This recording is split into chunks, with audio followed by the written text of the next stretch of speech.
এখন ঘড়িতে সময় বলছে 5টা বাজতে আর 15 মিনিট বাকি। এখন আমরা দুপুরের লাঞ্চ সেরে এখন আমরা বেরিয়েছি লোকাল সাইট সিনের জন্য। এই ঘন সবুজ ক্ষেত আর মাঝখান থেকে চলে গেছে এই সরু রাস্তাটা। এই রাস্তাটা পিচের রাস্তা। এখান থেকে বাইক, 4 চাকা, ছোট ছোট ট্রাক, ছোট হাতি এই সমস্ত কিছুই চলাফেরা করে। আবার এই সবুজ ক্ষেতের পাশ দিয়ে যাওয়ার সময় মাঝে মাঝে কিছু কিছু ডোবা বা পুকুরেরও দেখা মিলছে। তাতে আবার হাঁসরা কি সুন্দর জল খেলা করে বেড়াচ্ছে। কথা বলতে বলতে ওই দেখুন, বলছিলাম না এই রাস্তার দিয়ে 4 চাকাও যায়, দেখলেন একটা 4 হুইলারও গেল।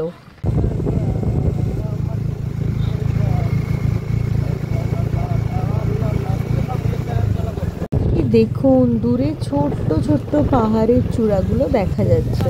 কিছু কিছু জায়গা থেকে ঠান্ডা লাগছে যখন বেশি গাছ থাকছে।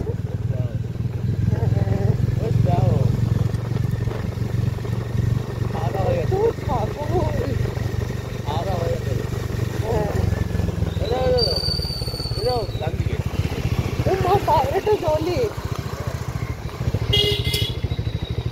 হাট বসেছে আবার।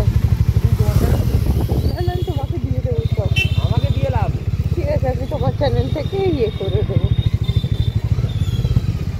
আমরা কথা বলতে বলতে হাটের সামনেও চলে এলাম। যাওয়ার সময় অবশ্যই হাটটা আমরা দেখতে পেয়েছিলাম।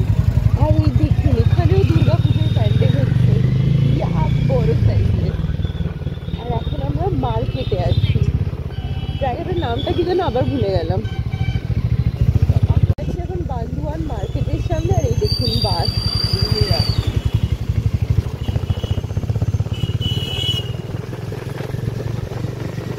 আমরা এখন যাচ্ছি টাইগার ডেনের দিকে।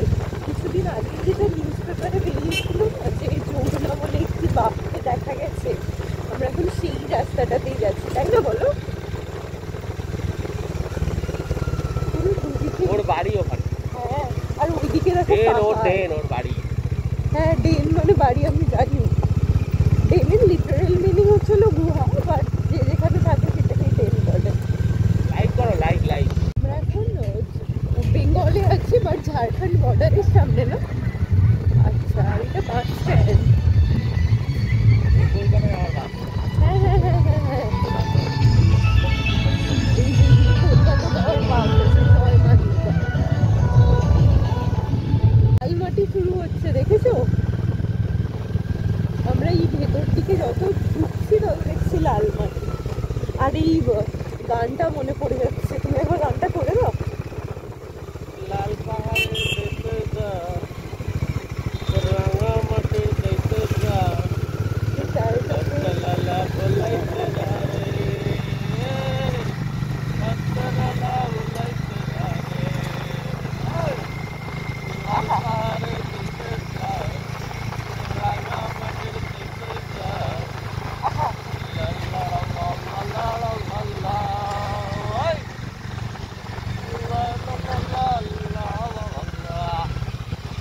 এখানে জানো তো তুমি ওই লাল কাপড়টা আনতে পারবে। ধুলো কিন্তু।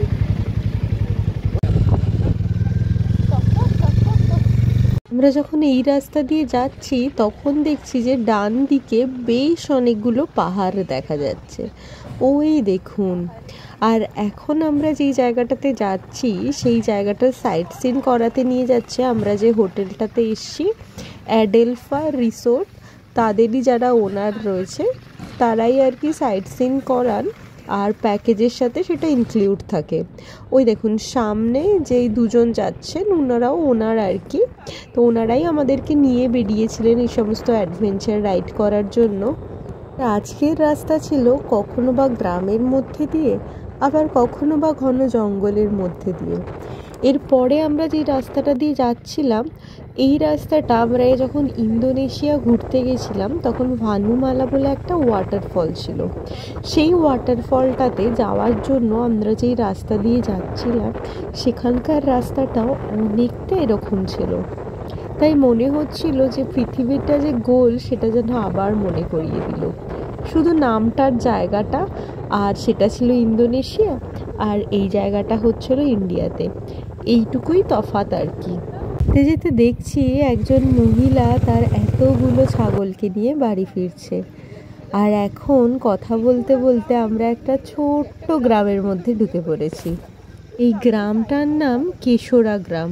এই গ্রামের মানুষগুলো প্রচণ্ড সরল, আর এই গ্রামে সাধারণত শবর উপজাতির মানুষরাই বেশি বসবাস করে। তো এই গ্রামটি না পুরুলিয়া জেলায় অবস্থিত। দুদিকে গ্রামের মাটির বাড়ি, আর মাঝখান থেকে ছুটে চলেছে সেই মেঠো রাস্তা। এই রাস্তা ধরেই আমাদের পৌঁছাতে হবে আমাদের গন্তব্যতে। কিছু কিছু বাড়ির আবার উঠোনে বসে আছে তাদেরই পোষা কিছু ছাগল। আর এই দেখুন, এই লোকটা হয়তো সন্ধ্যা নামার শেষে এখন গরুগুলোকে নিয়ে বাড়ি ফিরছে। আর এই ছেলেটা হয়তো ভবঘুরের মতো হয়তো একটু জবের আশায় এদিক ওদিক ঘুরে বেড়াচ্ছে। কথা বলতে বলতে আমরা চলে এসেছি এই পাহাড়টার কাছে। এই পাহাড়টা থেকেই আজকে আমাদের সানসেট দেখার কথা আছে। এখন আমরা এই রাস্তাটা দিয়ে যাচ্ছি। এখন যে সানসেট দেখতে যাব পাহাড়ে, তার জন্য এই রাস্তাটা দিয়ে যাওয়ার জন্য। কিন্তু দেখুন, রোড বলতে ক্ষেত্রে 4 চাকা ঢুকবে না। এঁকে বেঁকে সরু রাস্তা গেছে, তাতে হয়তো খুব বেশি হলে মানুষ হেঁটে যেতে পারে। কিন্তু সেখানেও প্রকৃতিপ্রেমী মানুষরা বাইক ছুটিয়ে নিয়ে চলে এসছে। তাই জন্য রাস্তারও অবস্থা এরকম। এখানে প্রচণ্ড জার্কিং হচ্ছিল, আর দুদিকেই গাছ, মাঝখান থেকেই সরু রাস্তা, কখনো বা কোথাও জল কাদা পড়ে আছে। এই মনে হচ্ছিল পড়ে যাব, ওই মনে হচ্ছিল পড়ে যাব। অসাধারণ লাগছে। আর ওই দেখুন,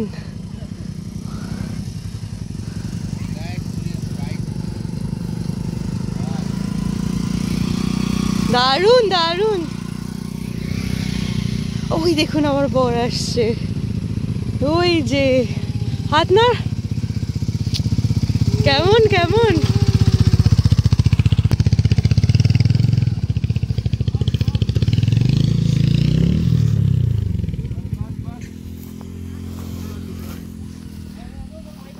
আমি তো দাঁড়াও, আসছি।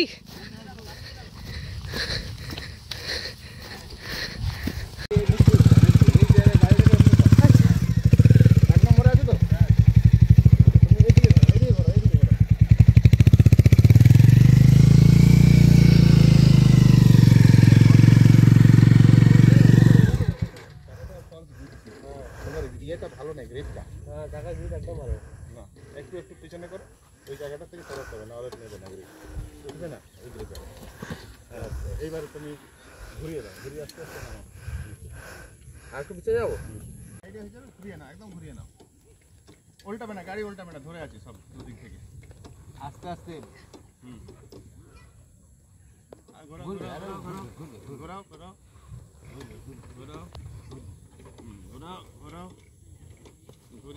নিয়ে উঠতে পারলো না এখানে, ওর বাইকের যেহেতু চাকার গ্রিপ ভালো না। আর ওই যে ওখানে ও রয়েছে বাইক ইয়ে করছে।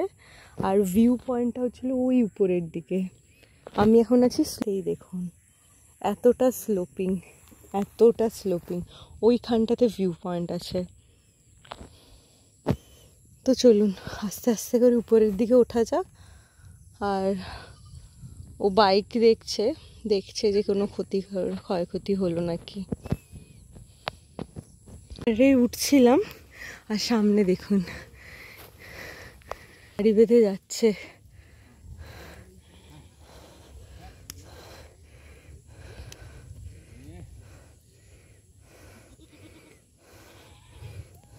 সারাদিনে বসে থাকলে ভালো লাগে, পরিষ্কার। এখানে এসে পিকনিক করলে সব থেকে পূর্ণিমা রাত্রে বুঝতে পারছিস কি হতে পারে। এই মানুষটিকে হয়তো আপনারা অনেকেই জানেন।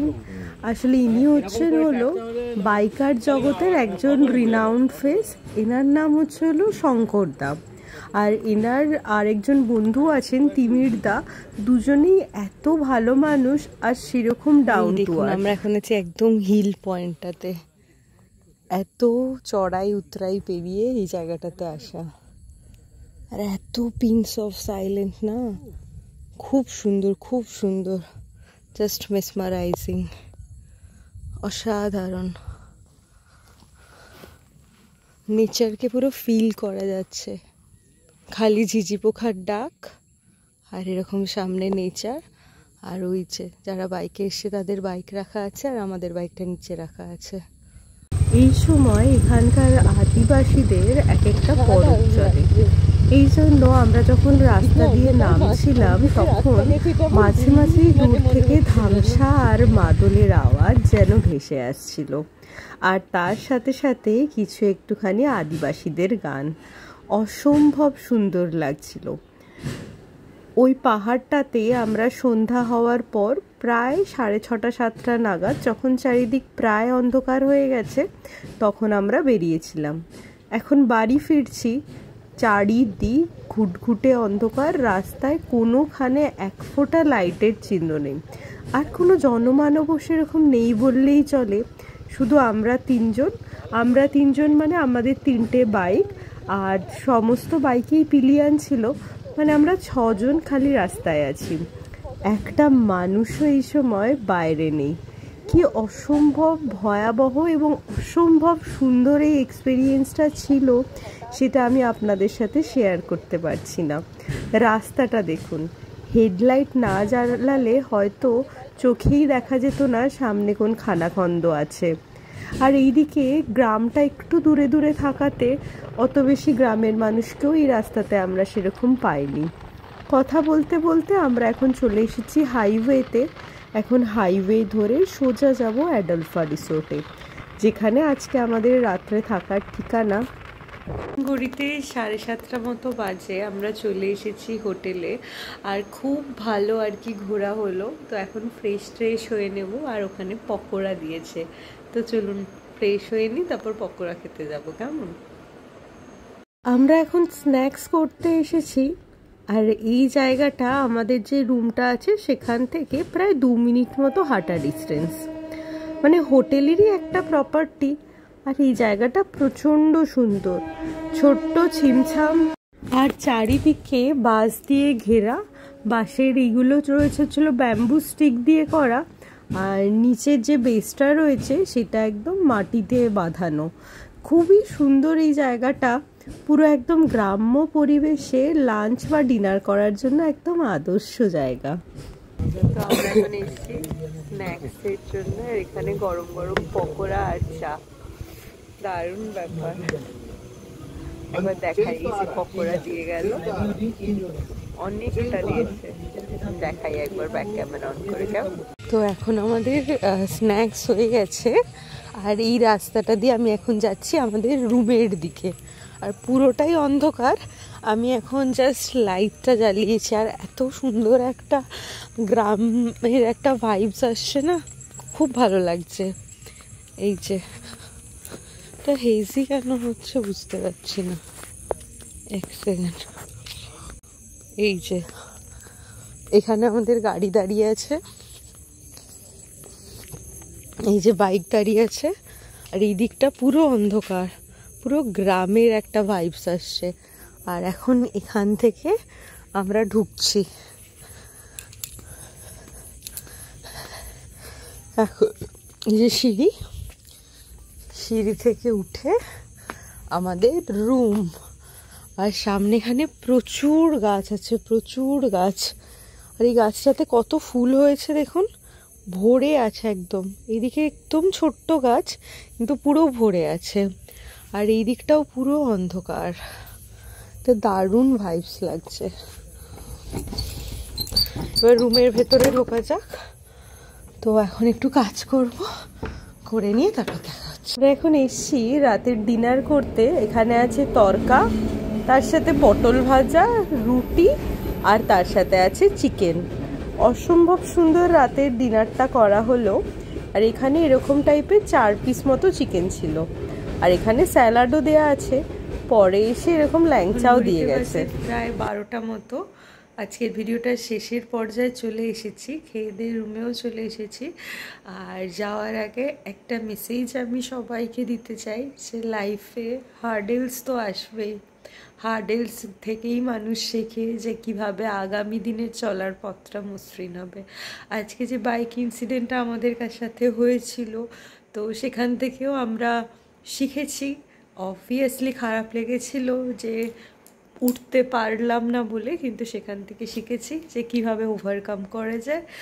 আর এই লাইফে চলার পথে যে ছোট ছোট লেসনগুলো পাবো সেগুলো আমিও আপনাদের সাথে শেয়ার করব, যাতে আমার সাথে সাথে আমার এক্সপিরিয়েন্সগুলো আপনারাদের সাথে ভাগ করে নিতে পারি আর কি।